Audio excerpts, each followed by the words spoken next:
The internet is full of bro science, fake knowledge, half information, or propaganda. Your quest of reliable, authentic health information ends here. So subscribe this channel and hit the bell icon, and you never have to go anywhere else ever again. So again, hello everyone, नमस्कार, आदाब, सत श्री अकाल. We are live और यहाँ पर हम बात करेंगे स्नीजिंग की. आज का टॉपिक है स्नीजिंग. छींकना क्यों आता है? स्नीजिंग, आपको छींक क्यों आती है, कैसे आती है, चलिए बात करते हैं. देखिए, sneezing is basically caused by an irritation. जी हाँ, ये एक इरिटेशन है. Of what? इरिटेशन किसका? इरिटेशन हो रहा है आपके नोज का या थ्रोट का, दोनों में से एक, किसी के mucus membrane. Mucus membrane is internal lining of जो भी आपका नोज है, आपका माउथ है, आपके पूरे इंटेस्टाइनल सिस्टम, नीचे एनस, उसके भी अंदर की जो लाइनिंग होती है, उसको अंदर की लाइनिंग, इनर लाइनिंग जो अंदर के होते हैं, उसको म्यूकस मेम्ब्रेन बोलते हैं. तो लेकिन यहां पर बात हो रही है नाक की, your nose and your mouth. So अगर नोज एंड माउथ की म्यूकस मेम्ब्रेन को इरिटेशन है किसी भी कारण से, तो वो आपको स्नीज कर सकती है. और ये कई बार दोनों भी हो सकती है कि नाक में भी और इसमें भी दिक्कत हो रही है. तो ये क्यों हो सकती है? What are the reasons? Let's see. Cold है कि एलर्जी है, सही कारण बताएंगे आपको. पहला और सबसे कॉमन रीजन है एलर्जी. जैसे ही कोई भी एलर्जी चीज, जैसे कि डस्ट, जैसे कि एनिमल से डैंगर निकलता है, या एसी वेसी में मोल्ड, या कुछ ऐसा मोल्ड हो जाए, या फिर मान लो जी आपको पोलन ग्रेन से एलर्जी है, किसी भी चीज से एलर्जिक सब्सटेंस अगर आपके अंदर जाता है और वो करता है प्रॉब्लम, दैट कॉजेज स्नीजिंग. आच्छू, number one reason. Second reason है, अगर आप कोई स्टीरॉइड स्प्रे ले रहे हैं, मान लीजिए किसी प्रकार का स्टीरॉइड स्प्रे, कॉर्टिकोस्टीरॉइड का स्प्रे ले रहे हैं, that can also lead to sneezing, because वो steroid can irritate your mucus membrane. Corticosteroid spray जो कई बार लोग लेते हैं.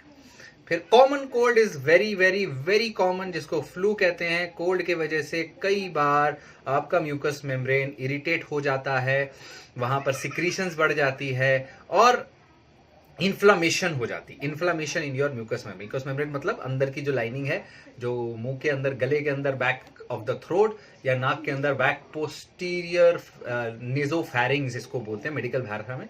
नाक और पीछे फैरिंग्स, नेजोफैरिंग. इसलिए गला खराब होता है तो उसको क्या कहते हैं?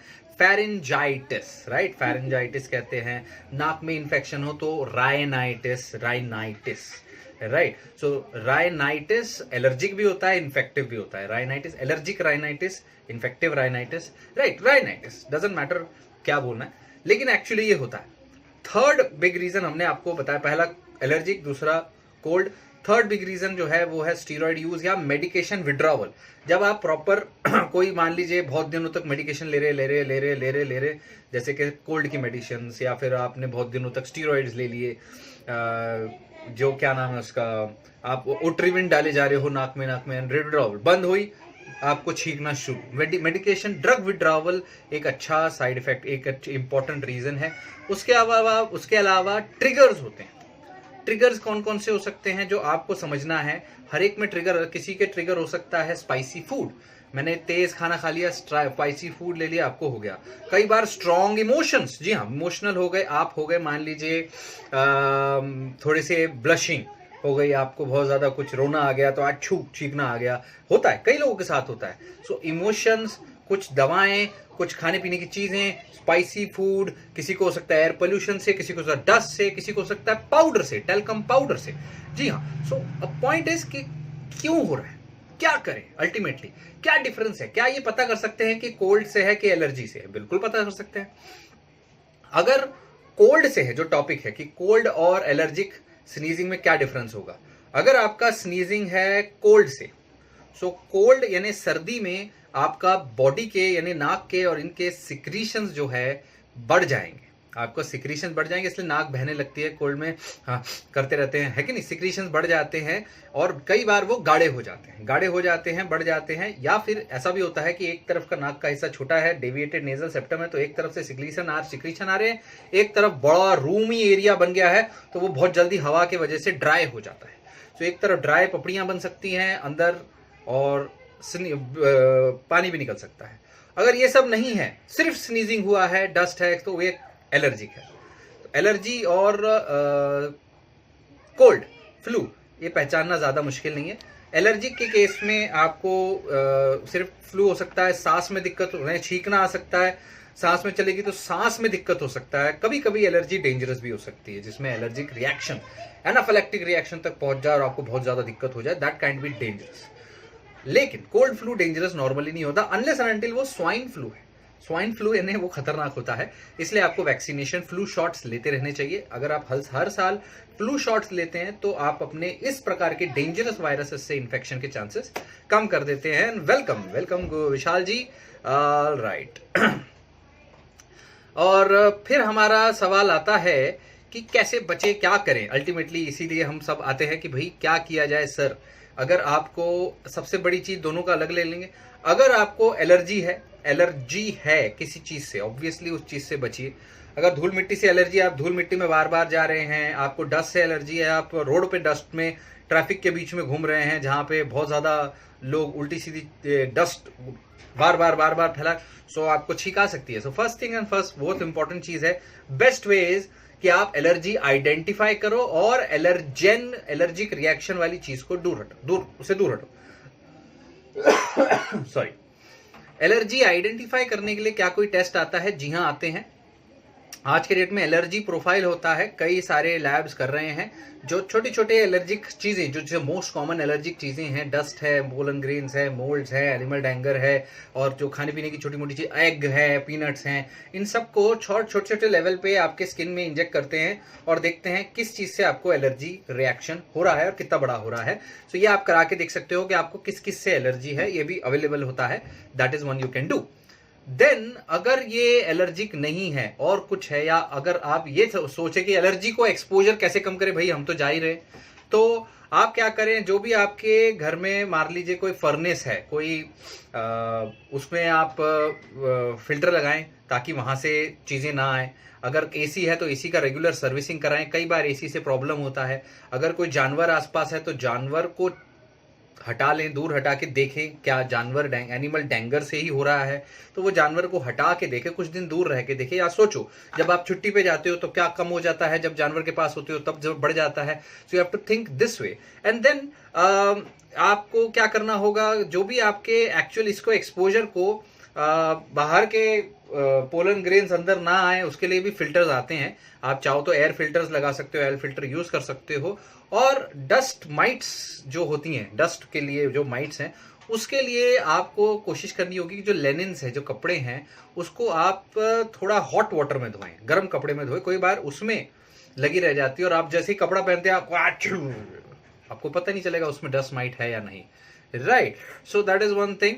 और फिर इन सम केस कई बार आपको घर या एरिया बदलना पड़ जाता है। अगर ऐसा है कि भाई मैं छुट्टी पे जाता हूँ, जब मैं वहां जाता हूँ तो मुझे नहीं होती, घर आता हूँ तो होता है। सो इन दैट केस कई बार जब नहीं आइडेंटिफाई होता है कि किस चीज से एलर्जी है, तो you might have to try if you can change the house, अगर आप कर सकें मान लीजिए। और अगर एलर्जी से है तो जैसे ही एलर्जिक सब्सटेंस हट जाएगा, आपकी स्नीजिंग खत्म हो जाएगी, एलर्जी खत्म हो जाएगी। एलर्जी है तो एलर्जी से खत्म, राइट। जहां तक बात है कोल्ड की, तो कोल्ड के लिए फिर आपको बहुत सारा फ्लूइड लेना है, बहुत सारा पानी लेना है। The main treatment of cold is fluid. जी हाँ, rest fluid, that's the main treatment of cold. क्यों? क्योंकि जब कोल्ड होती है तो आपकी बॉडी के अंदर एक reactionary virus, basically cold is a virus, right, flu is a virus.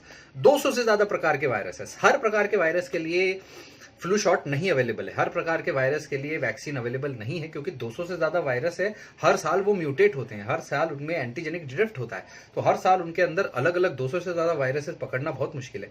इसलिए जो डेंजरस है, जैसे कि H1N1 है, H1N3 है, इसमें इन्फ्लुएंजा ए, इन्फ्लुएंजा बी, इसमें जो मेन स्ट्रेन हो उनको पकड़ के, तीन स्ट्रेन पकड़ के उनका जो इम्यूनिटी डेवलप करने के लिए आपको वैक्सीन दी जाती है। तो इसलिए वैक्सीन हर साल जब वो आती है, नई वैक्सीन आती है हर साल, वो जरूर लीजिए। अपने बच्चों को भी दीजिए। 6 महीने से ऊपर हर एक इंसान ने लेना चाहिए। मैंने भी लिया, आपको भी लेना चाहिए, बच्चों को देना चाहिए। 6 महीने के बच्चे से ऊपर, 6 महीने से नीचे हैं तो बच्चे को नहीं लगता है, फिर उनके घर वालों को लगता है, ताकि बच्चों के घर वालों का ना हो जाए क्योंकि डर होता है अगर स्वाइन फ्लू हो गया तो स्वाइन फ्लू फैल जाएगा, उनको भी हो जाएगा, है कि नहीं? क्या बात, मजा नहीं आ रहा? कोई हार्ट नहीं दबा रहा है? लाइक वाइक दबा दिया करो। Okay, so this is what I feel. और फिर बात करते हैं कि क्या कर सकते हैं बार बार अगर कोल्ड हो रहा है। बहुत इंपॉर्टेंट क्वेश्चन। मुझे बार बार एलर्जी हो जाती है, मेरी इम्यूनिटी कम है, मेरे में एलर्जिक रिएक्शंस होते हैं। सो हर एक की जेनेटिकली एलर्जीज डिटरमाइंड होती है। आप एलर्जी आइडेंटिफाई करो, खत्म करो, लेकिन एंटी एलर्जिक चीजें आप जरूर ले सकते हो। एंटी एलर्जिक में नंबर 1 थिंग है एंटीऑक्सीडेंट्स और एंटी इन्फ्लामेटरी चीजें। नंबर 1 एंटी इन्फ्लामेटरी चीजें इंडियन कॉन्टिनेंट में, इंडिया के अंदर दीज आर ओमेगा 3, इवन बाहर भी ओमेगा 3 आपको ज्यादा लेनी है। और सेकेंड आपको ज्यादा लेनी है ओमेगा 3 के साथ विटामिन सी। जी हाँ, विटामिन सी। आप बोलेंगे भाई मेरे को तो सर्दी है, सर्दी में नींबू नहीं, आप विटामिन सी टैबलेट ले सकते हो। जी हाँ, नींबू भी ले सकते हो, उसमें कोई ऐसी बात नहीं कि सर्दी से नींबू खट्टा मना करा जाता है, कंजेशन करता है, लेकिन वो आप टैबलेट फॉर्म में, कैप्सूल फॉर्म में ले सकते हो, राइट। सेकंड मतलब वो प्रिवेंशन के लिए है, ट्रीटमेंट के लिए नहीं है, प्रिवेंशन के लिए। और प्लस अगर वो वायरल इन्फेक्शन है तो वायरस के खिलाफ विटामिन सी अच्छा काम करता है, ये भी बात याद रखिए। सेकंड इज आपका omega 3। Third is your vitamin B12 या विटामिन बी कॉम्प्लेक्स ग्रुप बहुत जरूरी होता है। ज्यादातर लोग इंडिया के अंदर जो वेजिटेरियन है उनमें डेफिशिएंसीज होती हैं, जो दूध नहीं पीते हैं उनमें भी ज्यादा डेफिशिएंसी होती है, या जो रेगुलर नॉनवेज नहीं खाते उनमें प्रॉब्लम होता है। इसीलिए आपको इन सब चीजों को लेना होगा। और एक चीज होती है आपके बॉडी के अंदर ग्लूटाथियोन नाम की चीज सुनी होगी आपने कई बार। तो ग्लूटाथियोन एक इंटरनल आपका एंटीऑक्सीडेंट है, जिसका एक पूल होता है, जिसका एक कलेक्शन होता है, जिसका एक पर्टिकुलर स्टोरेज होता है, उतना आपके शरीर में होता है। जब भी आप बीमार होते हो, जब भी आपको मान लीजिए किसी प्रकार का कोई इन्फेक्शन होता है, किसी प्रकार का कोई मान लीजिए स्ट्रेस आता है, बहुत मेजर स्ट्रेस है, आपको टेंशन है, तो ग्लूटाथियोन लेवल्स आपकी बॉडी से कम हो जाते हैं, यूज्ड अप हो जाते हैं। इन दैट केस आपकी जो एंटी इन्फ्लामेटरी शक्ति होती है कि हाँ अगर बॉडी के अंदर कहीं भी इन्फ्लामेशन होगा, कोई इरिटेट करेगा, तो वो इरिटेशन के साथ डील करने की क्षमता कम हो जाती है। अच्छी लाइफस्टाइल, बैलेंस डाइट से धीरे धीरे ठीक हो जाती है, लेकिन कुछ चीजें ज्यादा खा के इसको जल्दी ठीक किया जा सकता है। जैसे कि हल्दी में कुरकुमिन होता है, N-एसिटिलसिस्टीन नाम का अमाइनो एसिड, जिसका अलग से सप्लीमेंट भी आता है म्यूसिनैक नाम से, इसलिए म्यूसिनैक बहुत ज्यादा दिया जाता है। These are all supplements basically, right. फिर आप ले सकते हो ओमेगा 3 जो इसमें काम करती है, विटामिन सी, विटामिन ई, ये काम करती हैं आपके बॉडी के अंदर ग्लूटाथियोन को बढ़ाने में। ग्लूटाथियोन डायरेक्टली लेना अच्छी बात नहीं होती है, क्योंकि उसका एब्जॉर्प्शन ही कम है। अगर आपने पूरी गोली ली है, उसमें सिर्फ 5% 10% एब्जॉर्ब हुआ, तो वो वेस्ट ऑफ मनी है। सो इसीलिए हम ग्लूटाथियोन खाने को नहीं बोलेंगे। ओमेगा 3 खाना चाहिए, क्वांटिटी का कोई टेंशन नहीं है। आप एक कैप्सूल ओमेगा 3 में 3-4 चीजें होती है। एक तो EPA होता है, एक होता है DHA, ये मेन काम करते हैं ओमेगा 3 के, जो मेन आपको चाहिए। एक होता है ALA जो होता है, अब शॉर्ट फॉर्म से बता रहा हूँ, तो ALA उतना ज्यादा इफेक्टिव नहीं होता है, because ALA needs to get converted into EPA and DHA, जिसका कन्वर्सन रेट बहुत कम है, मतलब 5-10% ही वो कन्वर्ट होगा। तो इसलिए ऐसी चीजें खाइए जिसमें EPA और DHA ज्यादा हो। फिश ऑयल्स में होता है, लेकिन ALA भरा हुआ नहीं होता। उसके लिए अगर आप सप्लीमेंट ले रहे हो तो ओमेगा 3 का मेगा 3 या ऐसा कोई सप्लीमेंट लो जिसमें सिर्फ EPA और DHA हो। That will give you much more benefit of your money. ठीक है, ये हुई बात ओमेगा 3 की। और